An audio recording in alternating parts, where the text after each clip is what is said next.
ശ്രീലളിതാ സഹസ്രനാമസ്തോത്ര പഠനം ഭാഗം 21. അമേ നാരായണ. ശ്രീലളിതാ ത്രിപുരസുന്ദരിയുടെ 323 നാമം. കദംബകുസുമപ്രിയ. കദംബപുഷ്പം ദുർഗാദേവിക്കും ശ്രീകൃഷ്ണനും ഏറെ പ്രിയപ്പെട്ട പുഷ്പമായിട്ട് കരുതുന്നു. ദേവിയെ കദംബവനവാസിനി എന്ന് വിളിക്കാറുണ്ട്. മധുര മീനാക്ഷി ക്ഷേത്രത്തിൽ പ്രസിദ്ധമായൊരു കദംബവൃക്ഷം നമുക്ക് കാണാം.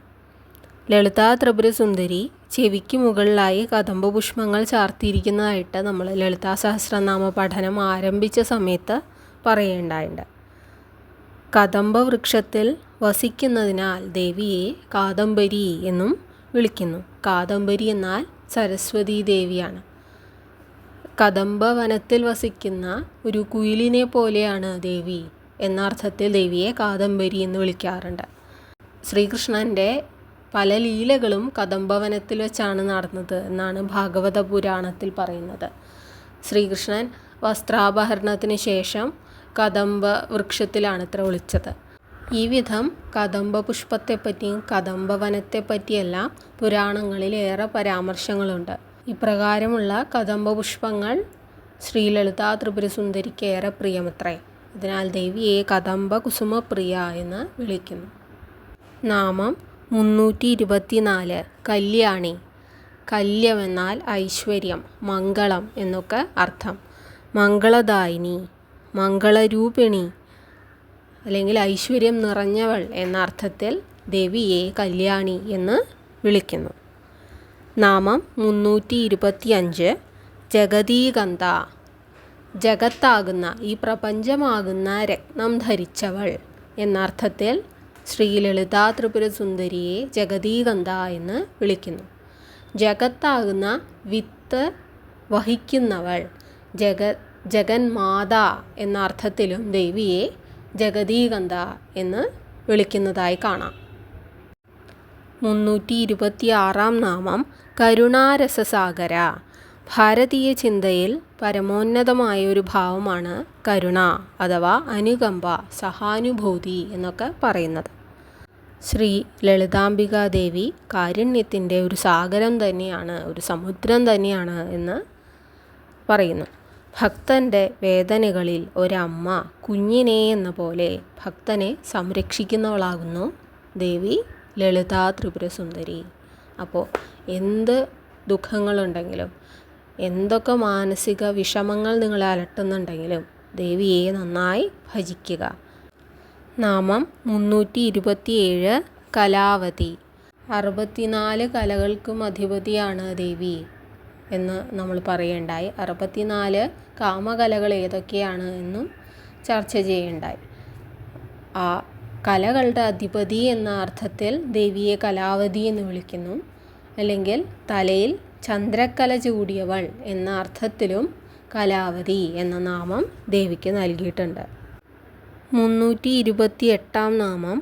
കലാലാപ അല്ലെങ്കിൽ കളാലാപ. കിളികളുടെയൊക്കെ കളകളാരവം എന്ന് നമ്മൾ പറയൂലേ. കിളികളുടെ മധുരമായ ശബ്ദത്തിനെയാണ് കളകളാരവം എന്ന് പറയുന്നത്. ദേവി മധുരമായ ശബ്ദത്തിൽ, സംഗീതം പോലെ ഉള്ള ശബ്ദത്തിൽ സംസാരിക്കുന്നവളാണ്. മധുരവാണിയാണ് ദേവി ലളിതാംബിക. അതിനാൽ ദേവിയെ കലാലാപ അല്ലെങ്കിൽ കളാലാപ എന്ന് വിളിക്കുന്നു. കളമധുരമായ ശബ്ദത്തിൻ്റെ ഉടമ, സംഗീതപ്രിയ, മധുരമായി സംസാരിക്കാൻ സാധിക്കുന്നവൾ എന്നൊക്കെ അർത്ഥം. നാമം 329. കാന്ത. തന്നിലേക്ക് ആളുകളെ ആകർഷിക്കുന്നവളാണ് ദേവി ലളിതാ ത്രിപുരസുന്ദരി. അതിനാൽ ദേവിയെ കാന്ത എന്ന് വിളിക്കുന്നു. 330 നാമം. കാദംബരിപ്രിയ. കാദംബരി എന്നാൽ കദംബ പുഷ്പത്തിൽ നിന്ന് വാറ്റിയെടുക്കുന്ന ഒരു പാനീയമായി പറയുന്നു കാദംബരി. കദംബവനത്തിൽ താമസിക്കുന്ന കുയിലുകളെ കാദംബരി എന്ന് വിളിക്കാറുണ്ട്. കദംബ പുഷ്പത്തിൻ്റെ തേനിനെ കാദംബരി എന്ന് പറയാറുണ്ട്. അപ്പോൾ ഇവയിലെല്ലാം പ്രിയമുള്ളവളാണ് ദേവി ലളിതാംബിക. അതിനാൽ ദേവിയെ കാദംബരി പ്രിയ എന്ന് വിളിക്കുന്നു. കാദംബരി എന്നാൽ സരസ്വതി ദേവിയുടെ മറ്റൊരു പേരും കൂടിയാണ്. ഇനി താന്ത്രിക വിധിയുടെ ഭാഗമായ വാമാചാര ഉപാസന പ്രകാരം ദേവിക്ക് മദ്യം സമർപ്പിക്കാറുണ്ട്. അത് ഒരു പ്രസാദമായി സേവിക്കാറുമുണ്ട്. 331 നാമം വരദ. എന്നാൽ വരം നൽകുന്നവൾ. ഭക്തർക്ക് നിർലോഭമായി വരം കനിഞ്ഞനുഗ്രഹിച്ചു നൽകുന്നവളാണ് ദേവി ലളിതാംബിക. 332 നാമം വാമനയന. ജലത്തിൽ തത്തിക്കളിക്കുന്ന മീനുകളെ പോലെ ഉള്ള കണ്ണുകളോട് കൂടിയവൾ എന്നർത്ഥത്തിൽ ദേവിയെ വാമനയന എന്ന് വിളിക്കാറുണ്ട്.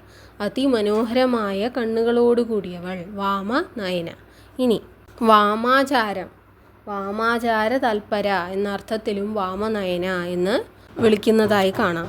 വാമാചാരം എന്നാൽ തന്ത്രവിധിയിലെ ഒരു ആരാധനാ സമ്പ്രദായമാണ്. മദ്യം, മാംസം, മത്സ്യം, മുതിര അഥവാ ധാന്യങ്ങൾ, മൈഥുനം ഇവയിലൂടെ ഈശ്വരപ്രാപ്തിയിലേക്ക് എത്തുക എന്നതാണ് വാമാചാര ഉപാസകരുടെ രീതി. നാമം 334 വിശ്വാധിക. വിശ്വത്തെയും അധികരിച്ച് വിശ്വത്തെയും കവിഞ്ഞു നിൽക്കുന്ന ദേവിയുടെ ശക്തിപ്രഭാവത്തെ പറ്റിയാണ് പരാമർശം. അപ്രകാരമുള്ള ഒരു ശക്തി സ്വരൂപിണിയാണ് നമ്മളിങ്ങനെ കേവലം ഒരു ക്ഷേത്രവാസിയായി കണ്ട് ആ ഭണ്ഡാരത്തിൽ കൊണ്ടുപോയി കാണിക്കിയിട്ട് ഇതിലൂടെ ദേവിയെ പ്രീതിപ്പെടുത്താം. അത്രത്തോളം നമ്മൾ ആ ശക്തിയെ ലിമിറ്റ് ചെയ്ത് കാണാനായിട്ട് ശ്രമിക്കാറുണ്ട്. എന്നാൽ ദേവി വിശ്വാധികയാണ്. ഈ വിശ്വത്തെയും കവിഞ്ഞു നിൽക്കുന്നതാണ് ദേവിയുടെ പ്രഭാവം എന്ന് പറയുന്നത്.